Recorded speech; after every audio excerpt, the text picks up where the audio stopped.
Morning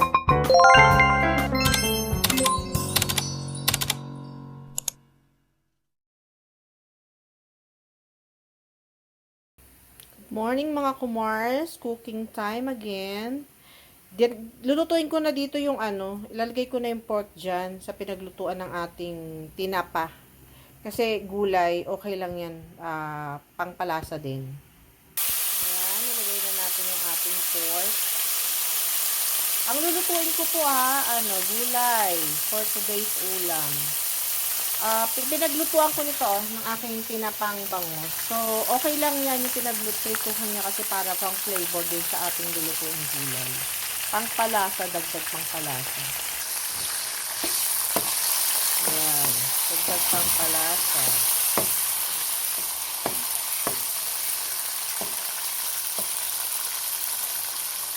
Medyo madami-dami yata yung mantika natin. Pero pinagprituhan ko lang po yan ng tinapa. So, gusto ko rin po, add flavor din yan. Add flavor ng gulay natin. Ako, acid reflux. Ayan.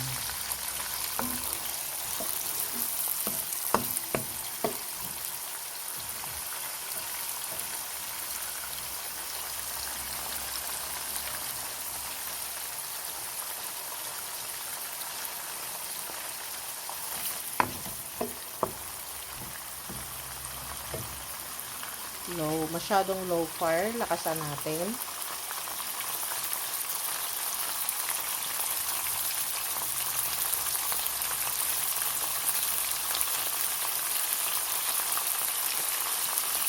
Pork and tofu ang lalagay natin sa ating gulay mga kumars. Pork and tofu.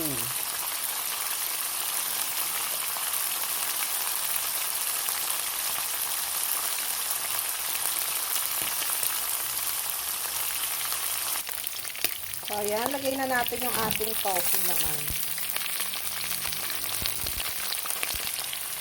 Napakaraming mantika niya yata. Pero, pag naluto na po yung ating mga ingredients, aalisin ko. Ayoko nang masyadong maraming mantika. Iiwas tayo sa masyadong ma-oily, ma-greasy. Lutuin lang natin yung tofu. Pag naluto na natin yung tofu, yung ating bawang, sibuyas, magbabawas tayo ng oil. Ayoko na masyadong ma-oil. Okay? Okay sa akin yung konting oil. Ayan. Lulutuin lang natin yung mga ingredients natin bago na tayo magbawas ng oil. Ayoko nang ma-oil.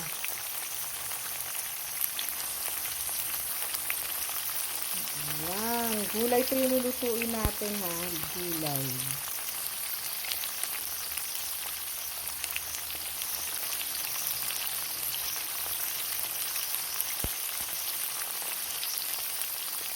Yung pong mantika ko pinagprituhan ng tinapa para mag-add lang silang dagdag flavor lang po sa ating nilulutuing gulay. Pangpalasa lang.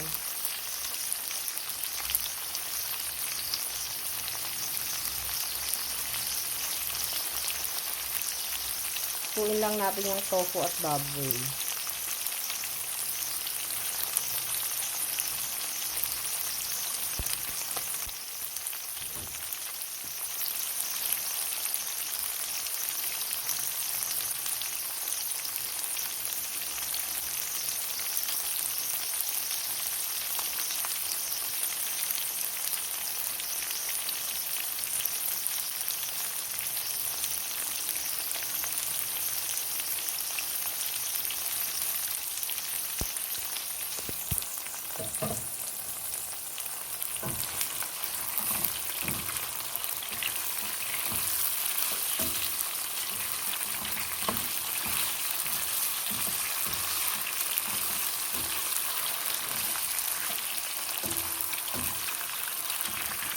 Ang ganda na sa non-stick, no? Sa non-stick talaga, hindi dumidikit.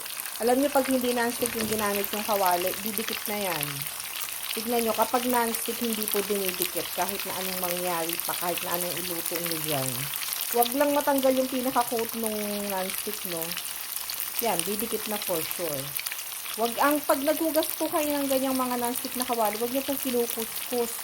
Dapat mga ano lang, yung mga foam na mga panghugas ng plato. Ganun lang po. Wag po yung mga Scotch-Brite, wag po yung mga steel na pangkuskus, wag po ganun. Kasi matatanggal yung pinaka-coat na non-stick. So, magiging magastos yan sa mantika pag ganun. Ayan. So, niluluto ko lang yung tofu. Yung baboy medyo luto na, yung tofu na lang.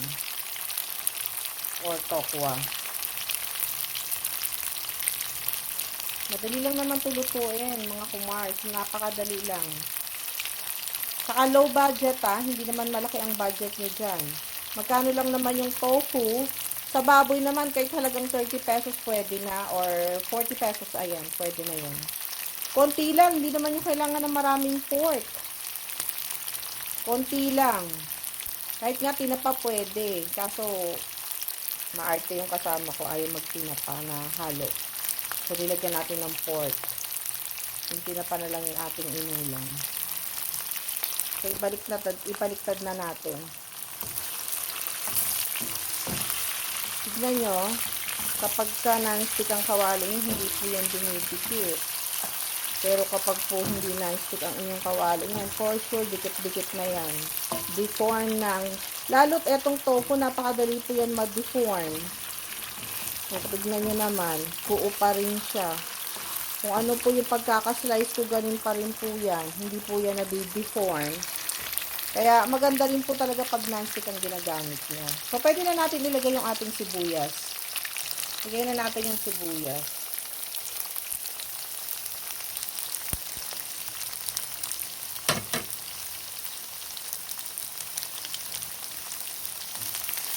Diba? Hindi pa nasisira yung tofu natin, hindi nagdurog-durog.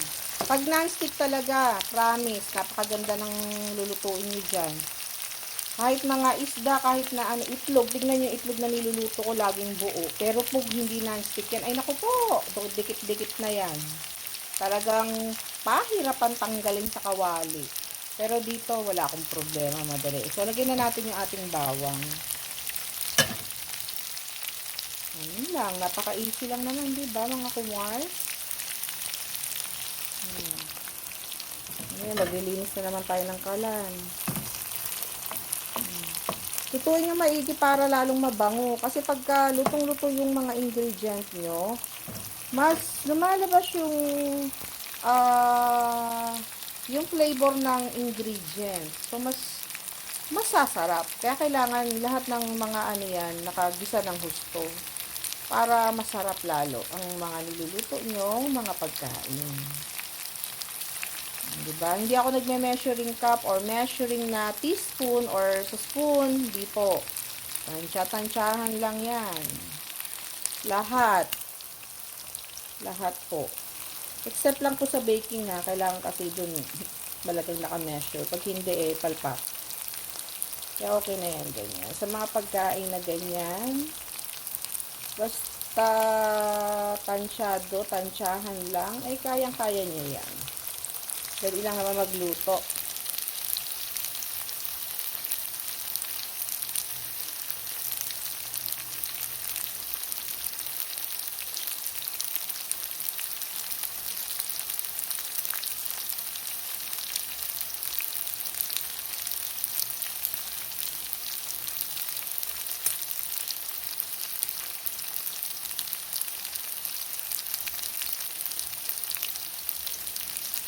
Mga kumars, huwag nyo naman skip yung ating ads. Pag inyong nakita, please, patapos ng ads.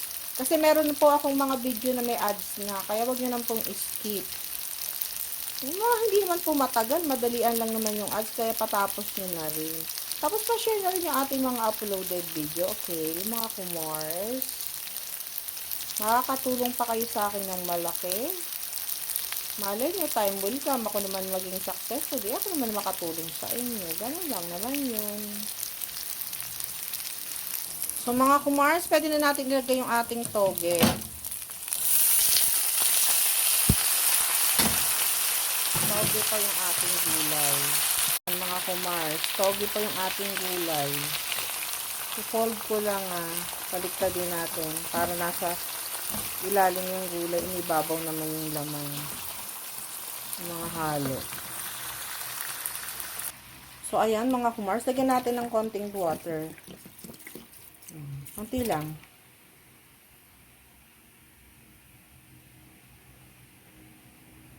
Tayo na natin siyang kumulo. So, ayan. Habang inaantay na natin siyang kumulo, lagyan na natin yung paminta, no? Tsaka cubes. Chicken cubes yan, ha? Nasa sa inyo kung anong cubes ang gusto nyong ilagay.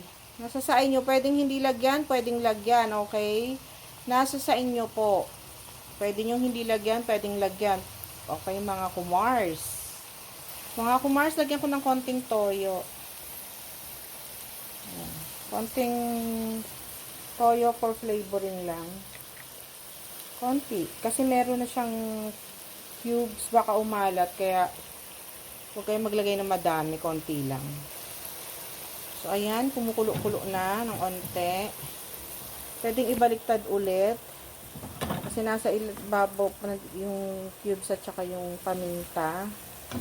Para pumunta sa ilalim at i-absorb na yung mga tofu, i-absorb yon at na magkalasa. Ayan. Yung ating toge. Tayo lang natin siyang kumulo. Tapos, luto na. Pero pag luto niya, pagkulo niya, saglit lang po yan. So, ilagay na natin yung kasunod. Ito po yung gulay naman ng pansit. Yun. Para naman hindi plain na yung ating toge. Tapos po, lalagyan ko ng siling panigang haba. Pwede ba? Napapansin nyo, tuwing magluluto ako may siling panigang. Kasi, iba pong flavor talaga binibigay niya. Promise, napaka-yummy pa. Yan, luto na yan. Konting lang po yan.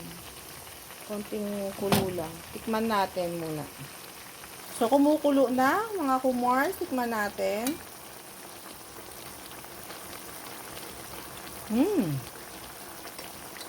Ang sarap. Alam nyo, pag po talaga promise, may mga siling panigang, siling haba. Oh, wow. Iba po ang flavor na binibigyan talaga. Kakaiba ang lasa at napaka-yummy. Ayan. Luto na po ang ating gulay for today's ulam. Toge with mix na gulay. Ayan lang. That's it for today's video. Bye! Pa-like, share, and subscribe. Ayan. Bye!